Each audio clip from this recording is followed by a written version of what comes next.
পুলিশের পক্ষ থেকে কয়দিনের রিমান্ড চাওয়া হয়েছিল জানাবেন। একই সঙ্গে এ বিষয়ে বিস্তারিত তথ্য আপনার কাছ থেকে জানতে চাই।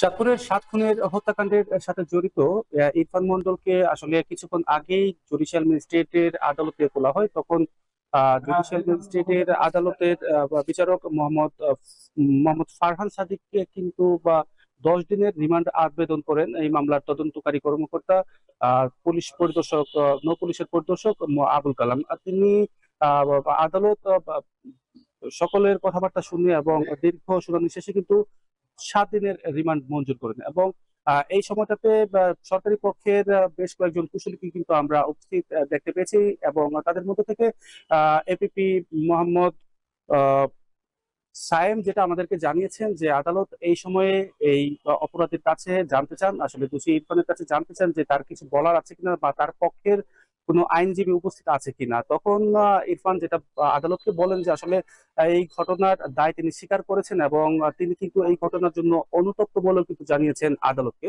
একই সাথে ইরফান কিন্তু আসলে বলেছেন যে এই ঘটনার আর বিচারে যা শাস্তি তার কপালে আছে তা কিন্তু মাথা পেতে নেবেন কিন্তু বলেছেন, এবং বলেছেন যে আসলে তিনি সকল ধরনের এই ঘটনার সাথে অন্য কেউ জড়িত আছে কিনা সেই বিষয়টা নিয়ে কিন্তু তদন্ত করার জন্য কিন্তু এই যে 7 দিনের রিমান্ড আবেদন মঞ্জুর করা হচ্ছে সেই জন্য কিন্তু সরকারি পক্ষের কুশলীরা বেশ সন্তুষ্টি প্রকাশ করছেন। এবং তারা যেটা বলছেন যে অধিকতর তদন্তের মাধ্যমে বেরিয়ে আসবে এই ঘটনার সাথে অন্য কেউ জড়িত আছে কিনা বা কিভাবে এই হত্যাকাণ্ড এই ধরনের নৃশংস ঘটনা ঘটছে।